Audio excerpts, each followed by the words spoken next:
The fork in my hand pauses mid-air, heavy with sweet potato casserole, just inches from my mouth.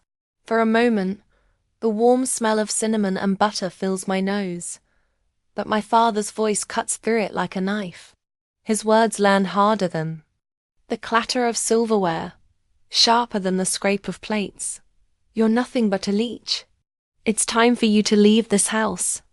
The bite of casserole on my fork suddenly looks strange, like something foreign I don't recognize anymore. My appetite vanishes in an instant. Around the table, the chatter dies so completely that the air feels heavy with silence. The only sound that dares to move is the steady tick-tock of the antique clock in the living room. I notice it because it's the same clock I paid to have repaired last month. A quiet reminder of how much I've poured into this house. I glance at my mother, desperate to see even the faintest flicker of loyalty in her face. But Denise doesn't look at me. She focuses on her plate like it holds the secrets of the world, nudging cold green beans around with her fork. Across from me, my 17-year-old sister Tessa sits stiff, her eyes wide, staring at her filled glass of water as if it might shatter. And that's when the betrayal twists deeper because of the timing. Just hours ago, I spent the entire morning in this kitchen, basting the turkey, mashing potatoes, baking not one, not two, but 3 pies. I sweated and worked while the rest of them lounged in front of the TV, watching football. Barely 20 minutes ago, I smiled and shared my good news. A promotion at work, something I thought would make them proud. Yet here I am, steam still rising from the food I cooked, hearing my father say I am no longer welcome. The irony is bitter, and it doesn't escape me. My name is on the electric bill that powers the lights above our heads. My name is on the water bill that filled every glass on this table. My card swiped for every bag of groceries, every carton of milk, every bite they're eating. My insurance paid for Mom's doctor appointment just last week. And still, somehow I am branded the burden.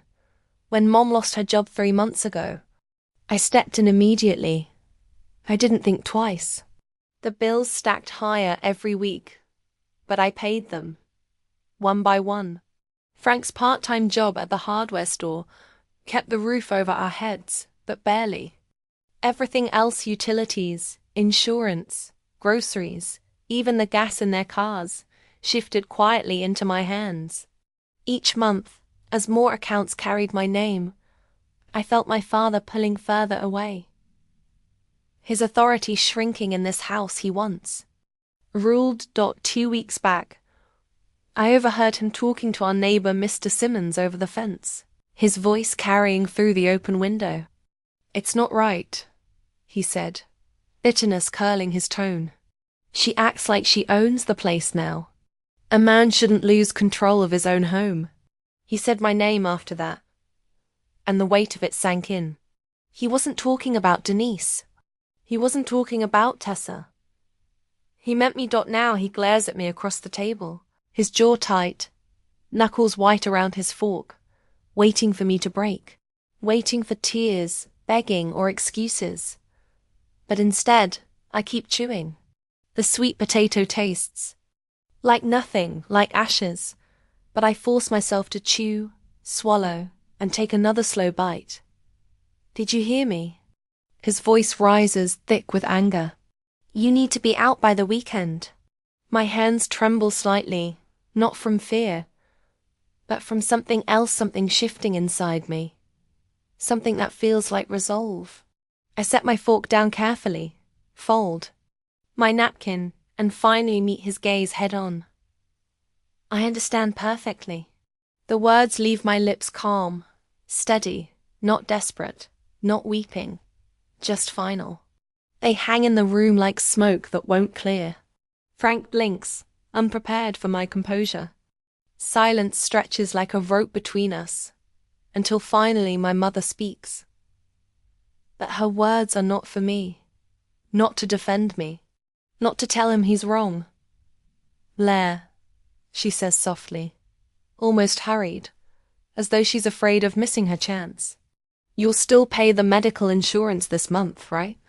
I have that appointment on Tuesday. And there it is, the truth, sharp and cruel.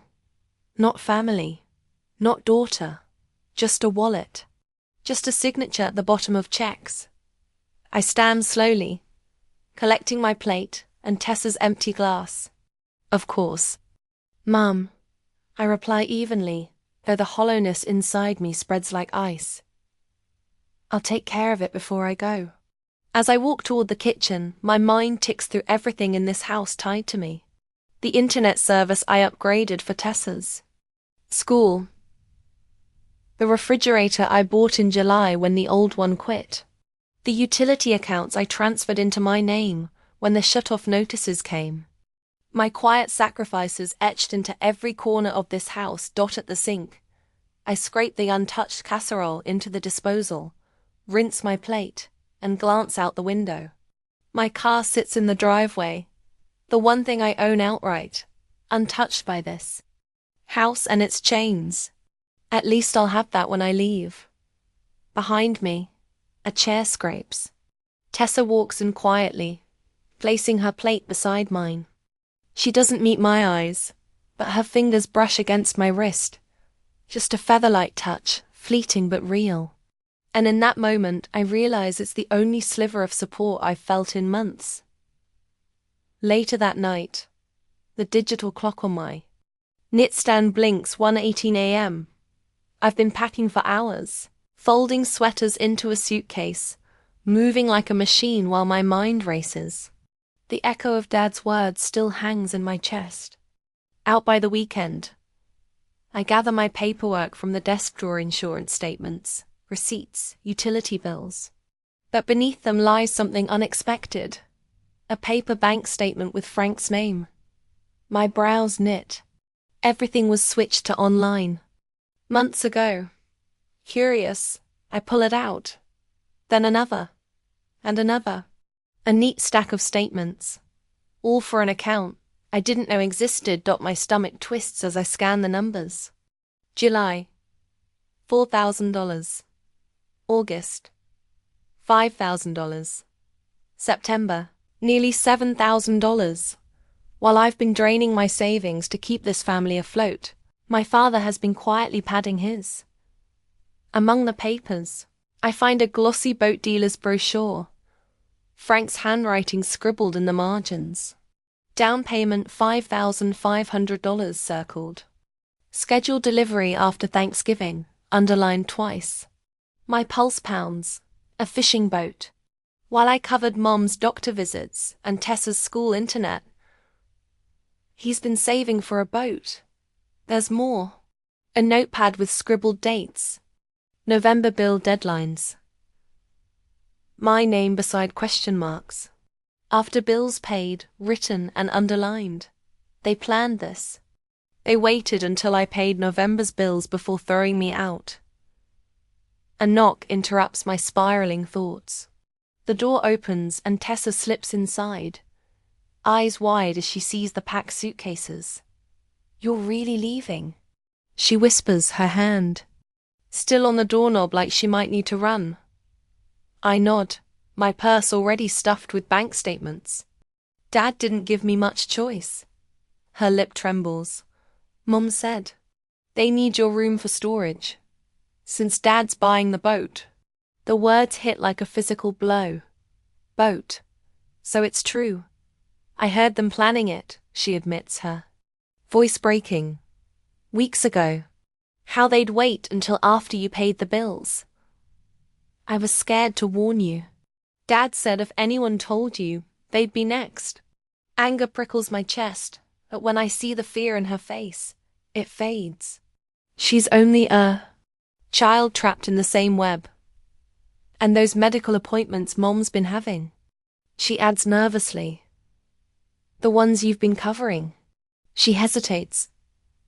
Last week, she came home with her lips all puffy. Said the doctor told her not to use a straw. Tessa mimics Mom's dramatic eye roll. It wasn't a checkup. It was fillers. The room tilts. Fillers. Cosmetic injections on the insurance I pay. While I've eaten ramen to stretch my paycheck, my mother has been getting fillers. I pull up my bank app, showing Tessa my balance, $763.42. 3 months ago, I had over 9,000 saved. This is all that's left. Her eyes widen. If I'd stayed 1 more month, I'd have nothing left, I whisper. For the first time, the reality crystallizes. I've been sacrificing everything for people who see me as nothing more than an ATM. Dad said. Tessa adds, voice small. If you try to take any furniture, he'll call it theft. Even the stuff you bought. Of course he did. My eyes scan the room. The desk I purchased. The bookshelf I built. The bedding I bought with my first paycheck. Even those would be claimed. I reach under the bed, pulling out a shoebox of receipts. Everything I've bought, catalogued and stapled to credit card statements. Proof of the truth. Proof I'm not crazy. Tessa watches silently until finally, she asks, Blair, what would you do in my place? If you had to choose between standing up for what's right, or keeping peace in the only home you have? And as I sit sorting these receipts in the middle of the night, staring at the evidence of their betrayal, I realize I face the same choice. Should I confront them and force them to see what they've done? Or should I walk away quietly, leaving them to choke on their lies when the bills come due? One path promises confrontation, the other quiet survival. What would you do when the people who should love you unconditionally have proven they only value what you provide? I look at my sister, caught in the same toxic environment I'm escaping, and realize I don't have an easy answer for either of us. 3 days later, while I am at lunch break at my part-time job, my Aunt Phyllis' voice crackles through the phone, each word landing like a slap. Honestly, Blair? I never thought you'd abandon your parents when they needed you most. I grip the phone tighter, watching my knuckles turn white. 3 days since Thanksgiving, and Frank has already constructed his version of events for the family to consume. Did Dad mention he kicked me out? I ask, keeping my voice level. He said you left them high and dry after a little disagreement, she says, her tone heavy with judgment. They're organizing a family meeting at my house this weekend to discuss your behavior. Of course they are. Public forum where they control the narrative. I'm sure they are, I say, and end the call before she can respond. After the shift, I came to my friend's home. I sink onto the edge of Drew's pull-out couch. Now my temporary bed. My entire life sits in 4 hastily packed boxes and 2 suitcases stacked against the wall. Everything. I couldn't fit weights in my car downstairs. 25 years reduced to what I could. Grab in 2 frantic hours while my parents were at church on Sunday. My phone buzzes again. Another text from a cousin who's heard I've broken Mom's heart. I don't open it. The constant notifications have created a new anxiety. Each alert sends my heart racing, wondering which relative will attack next. When Drew returns from her shift at the hospital, she finds me cross-legged on the floor, surrounded by paperwork. Operation Financial Freedom. Going well? She asks, dropping her bag by the door. Almost done. I tap my pen against a notebook filled with account numbers. I've cancelled the automatic payments for their utilities, removed myself from their cell phone plan, and called to take my name off their internet service. What I don't say is how the customer service representative laughed when I explained that. Yes, I was voluntarily removing myself from financial responsibility for my parents' bills. Good. Drew says, settling beside me. Your parents can figure out their own mess.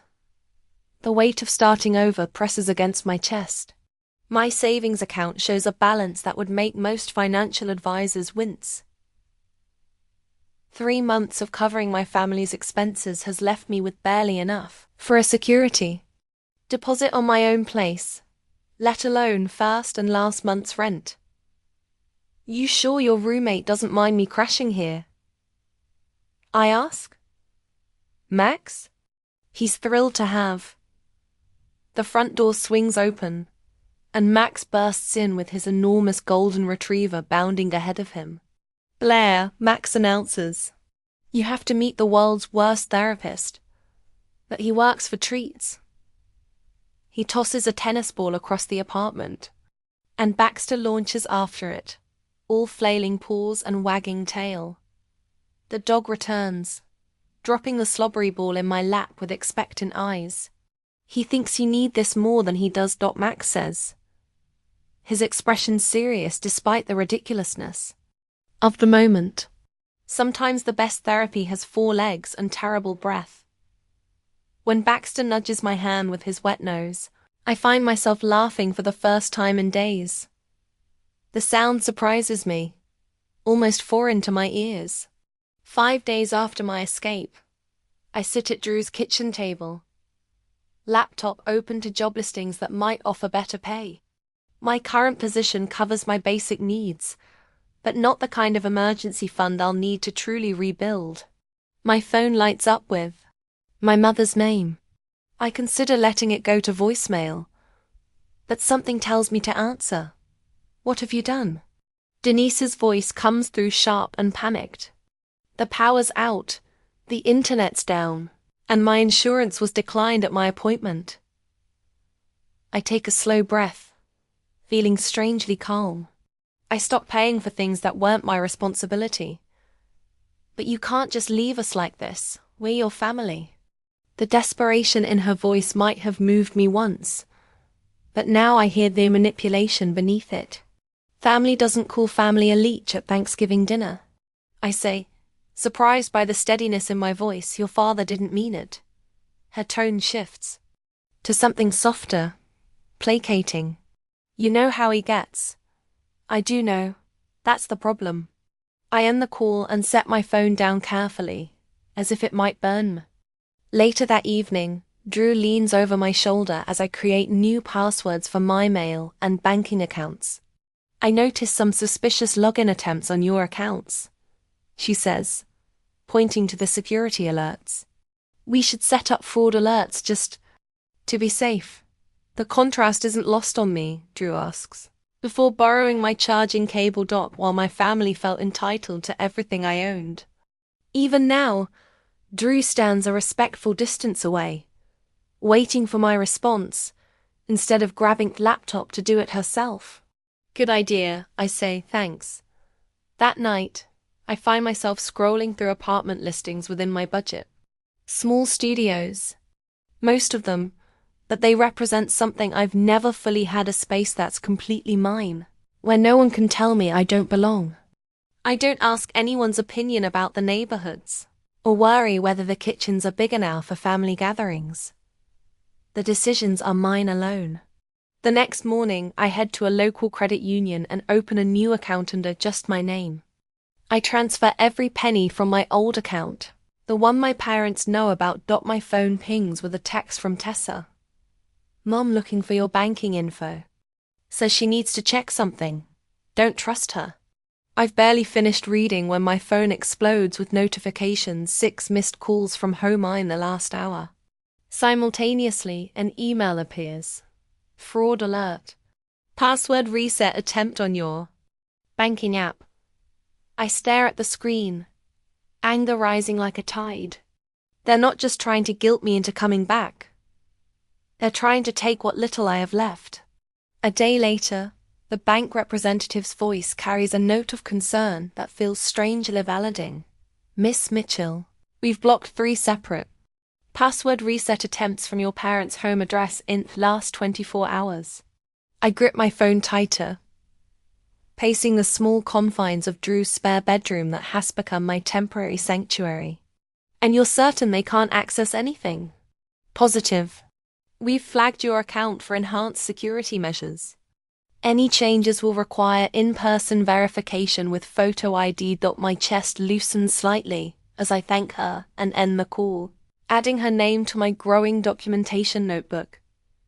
Methodical calls have yielded similar results. Credit cards secured. Utilities formally removed from my name and medical insurance accounts protected with additional verification steps. The electric company representative had sounded almost impressed. Smart move contacting us. Your mother called yesterday trying to reinstate service in your name without authorization. Each confirmation acts like a brick in the wall I'm building between my former life and whatever comes next. Not a wall of anger, though that simmers beneath the surface, but of protection solid, necessary and entirely of my own design. Drew appears in the doorway with a steaming mug. Tea with honey. Thought you could use it after all those calls. I accept it gratefully, wrapping my hands around the warmth. Last one done. Nobody can access or change anything without my direct approval now. Drew nods approvingly. How does it feel? Before I can answer, a thunderous pounding rattles the apartment door. The tea sloshes over my fingers as Drew and I exchange startled glances. Blair. My father's voice booms through the wood. Open this door right now. Drew motions for me to stay put, but I'm already moving. This confrontation has been inevitable since the moment I walked out. The pounding intensifies as I approach, each impact like a physical blow. Through the peephole, I see my father's face, flushed and contorted with rage. I've seen directed at bill collectors, telemarketers, and now me. I know you're in there. Another series of blows makes the doorframe shudder. You think you can just abandon your family and destroy our lives. A door opens across the hall, and Mrs. Perkins, a retiree who baked cookies for Drew when he first moved in, peers out cautiously. Her eyes widen at the sight of Frank pounding and shouting. Young man, she calls, her voice quavering but determined. I've already called building security. Frank whirls toward her. Mind your own business, lady. This is between me and my daughter. Your behavior is my business when it disturbs the peace, she retorts, pulling her robe tighter around herself. Frank turns back to the door, his voice dropping to something more dangerous. Blair, if you don't open this door right now, The threat transforms into action as he steps back and kicks the door hard. An auto splinter the wood around the lock. Mrs. Perkins gasps and retreats inside her apartment. My hands tremble as I dial 911, speaking quietly to the dispatcher while Frank continues his assault on the door. Through the damaged wood, I hear the elevator ding, followed by heavy footsteps. Sir, step away from the door immediately. The authoritative voice of the building security guard cuts through Frank's shouts. This is my daughter's place. I have every right. You have no right to damage property or disturb residents. Police have been called. Frank's response is lost in the sound of sirens approaching outside. Minutes later, I watch through the peephole as 2 officers escort my father down the hallway, his wrists cuffed behind his back, while he continues to shout that I'm on destroying our family. When the police officer returns to take my statement, I provide it calmly, describing the financial manipulation, the unauthorized access attempts, and today's outburst with the same precision I've used in my documentation notebook. Officer Rodriguez, according to his nameplate, nods thoughtfully as he takes notes.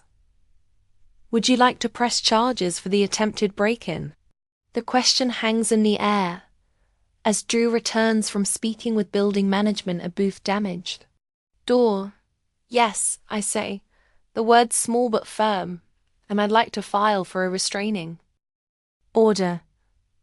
Later, as I watch the police car drive away with my father in the back seat, I wonder, was filing an official report too harsh a response to years of manipulation? Or was it the necessary step to protect myself from further harm? Drew squeezes my shoulder gently. Max is bringing home some security cameras for the entrance. We'll set them up tonight. I nod. Grateful for the practical support that asks nothing in return. My phone buzzes with a text from Tessa. Mom took your laptop and camera from your room. Said, they're collateral for what you owe them. The message lands like a stone in my stomach. More theft to add to the emotional robbery they've committed for years. I thumb a quick response. Do you know where she took them? Tessa's reply comes almost instantly. Heard her on the phone with Parkway Pawn. Said she got $300 for both. Cat Ed. I show Drew the message. Anger rising fresh and hot in my throat. Those were worth over $2,000. Do you have the receipts? Serial numbers. I nod, thinking of the meticulous documentation I've maintained for tax purposes. Everything. An hour later, Officer Williams takes my theft report with appropriate seriousness, examining my purchase receipts and noting the serial numbers. Pawning someone else's property is a criminal offense. She explains, her tone professional but kind. We'll contact the shop and recover your items. The system that felt so often stacked against me now works in my service. A strange reversal that leaves me lightheaded with possibility. That evening, my phone begins lighting up with calls from relatives I haven't spoken to in months. Aunt Sarah's message is the first I listen to. Blair? Honey? I heard about Frank's arrest. I'm so sorry. We had no idea things were so bad. The neighbors who witnessed Frank's outburst have apparently shared their observations, shifting the public narrative my parents tried to control. The story is spreading, cracks forming in the facade my parents constructed. As I help Max mount the security camera above Drew's door. Another text from my mother arrives. The casual entitlement of her words makes my jaw clench. I had to pawn your camera and laptop to cover the electric bill you left us with. Parkway Pawn on 4th Street. You owe me $300 plus interest. In K. I pass the phone to Drew, who reads it and shakes her head in disbelief. The delusion is almost impressive. She mutters, handing it back. I save the message as evidence. My anger not at her audacity but at how long I allowed myself to believe I deserve such treatment. The revelation settles into determination as I finish securing the camera that will capture any future attempts to invade the new boundaries I've built. This time, I'm the one watching. My phone vibrates against the coffee table, my mother's name flashing on the screen. I've been waiting for this call. 3 days since I filed the police report about my stolen laptop and camera. And finally, there, ready to negotiate. Blair? Mom's voice trembles slightly. I've been thinking about everything, and I want to propose a compromise. I say nothing, letting the silence stretch between us. In the background, I hear the television playing the same game show that used to fill our living room every weekday at this hour. If you drop that ridiculous theft report, you can come back. She pauses, clears her throat. We'll let you continue living here, of course. Your room is still exactly as you left it. The rehearsed quality of her words is unmistakable. I picture Dad hovering nearby, nodding approval at her performance. And Blair? She continues when I don't respond. I think we should discuss your state of mind lately. Frank and I are concerned that you might be having some kind of breakdown. That's something our friends and family would understand better than what you're claiming happened. The threat lands with perfect clarity. Drop the charges or be labeled unstable. I take a slow breath. I have copies of every bill I've paid for the last 6 months. I say, my voice steady. I have bank statements showing transfers to your account. I have text messages asking me to pay for your cosmetic procedures that you claimed were medical necessities. I pause. Would you like me to present all of that as evidence? The silence on the other end tells me everything I need to know. The next morning, Officer Williams follows my car to my parents' house. Her police cruiser parked in the driveway sends a clear message. To the neighbors who've been fed my father's lies. As we walk to the front door, I notice curtains twitching. In windows across the street. Mom answers the door, her smile faltering when she sees the officer. Mrs. Mitchell, Officer Williams says, "I'm here to accompany Blair," while she retrieves her remaining belongings. Inside, the house feels smaller than I remember. Mom hovers nearby as I head straight for my bedroom, Officer Williams following close behind. I've prepared copies of all my financial contributions. I tell the officer, handing her a folder I've been compiling. Utilities, groceries, medical bills, the new refrigerator I purchased in July, all with receipts. Officer Williams flips through the pages, her eyebrows rising. "You paid for all of this while living here?" "Yes, for the past 6 months since my mother lost her job." Mom appears in the doorway, arms crossed. "That furniture belongs to the family, Blair. You can't just take everything." I pull a stack of receipts from my bag and hold them up. "I have receipts for everything I'm taking. Would you like to see them?" Officer Williams studies my mother's face, then glances back at the financial records. The surprise in her eyes is unmistakable. "Mrs. Mitchell, these documents show your daughter has been supporting this household almost entirely on her own." Mom's mouth opens then closes. She retreats down the hallway without another word. I work methodically, packing books, clothes, and the remaining items that are unquestionably mine. Through my bedroom window, I can see the neighbors watching from their porches, pretending to water plants or check mail. Let them see. Let them know the truth. When the last box is loaded into my car, I turn to lock the front door one final time. The sound of an engine draws my attention to the street. My car, my other car that I'd left, parked at Drew's apartment, pulls into the driveway, my father behind the wheel. My stomach drops. The spare key. I'd forgotten about the spare key I'd given them for emergencies. Dad steps out, jingling my keys in his hand. His expression is triumphant as he walks toward me. "We need to discuss what you owe us before you take this too," he says, gesturing toward the vehicle I'm about to drive away in. I set down the box I'm holding and reach into my purse, pulling out a folder of documents I've been carrying for precisely this moment. "This is the title to that car," I say, holding up the paper. "And this is the registration, both in my name."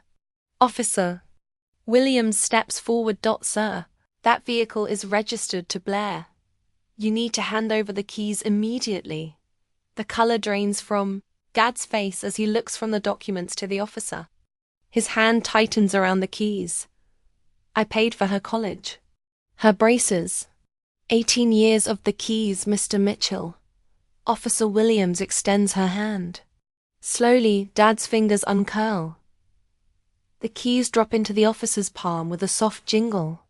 As she passes them to me, I see something I've never witnessed before: my father's complete deflation.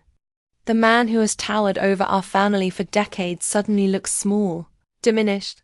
"Come near me or my property again," I say, my voice clear and calm, and he'll file for a restraining order. I slide into my car, adjust the mirror, and turn the key. As I pull away from the curb, I see the neighbors still watching. Witnesses to the final act of our family drama. Mrs. Henderson from next door doesn't even pretend to be checking her mailbox anymore. She stands on her lawn, phone in hand, no doubt already spreading the news. In my rearview mirror, Tessa appears in the doorway.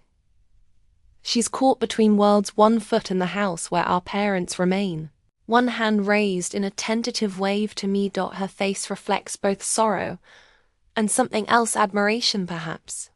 The strength she hasn't yet found for herself.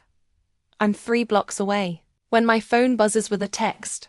"Tessa, they're blaming me now. What do I do?" The light ahead turns red.